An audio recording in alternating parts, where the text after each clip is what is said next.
అడవిలో అన్న. అడవిలో అన్న. అవును. ఓకే, దీంట్లో కూడా మీరు చేశారు కదా. నైన్త్ క్లాస్ నేను ninth class. నైన్త్ క్లాస్ లో ఉన్నప్పుడు ఆ సినిమా చేశాను. Yes. ఓకే, బి గోపాల్ గారి డైరెక్షన్. సో నానా సింగిల్ టేక్ ఆర్టిస్ట్, ఎలాంటి డైలాగ్ అయినా అవలీలుగా చెప్తారు. పాత్రలో పరకాయ ప్రవేశం చేసే ఏకైక నటుడు అంటే ఎన్టీఆర్ గారి తర్వాత నాన్నగారి పేరే చెప్తారు. అవును. సో మీరు కూడా నాన్న దగ్గర నుంచి చిన్నప్పుడు నేర్చుకుంది ఏంటి? Of course he's my inspiration, he's my hero.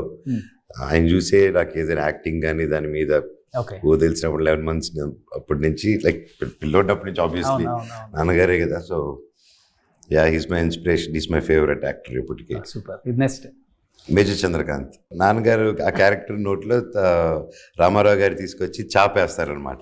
Okay, చాప మెడిసిన్. నేను అబద్ధాలు చెప్తారు నాకు హెల్త్ బాగాలేదని చెప్పి. అవునా అని చెప్పి చాప తీసుకొచ్చి వేస్తారనమాట. అప్పుడు మా ఇద్దరు మధ్యలో మా అమ్మ అవుతారు నాకు సినిమాలో. మామ నీ నోట్లో చాప కుక్కేసి నువ్వు చూడాలని ఉంది అంటారు. నువ్వు నోరు మీర టుంకి అంటారు ఆయన.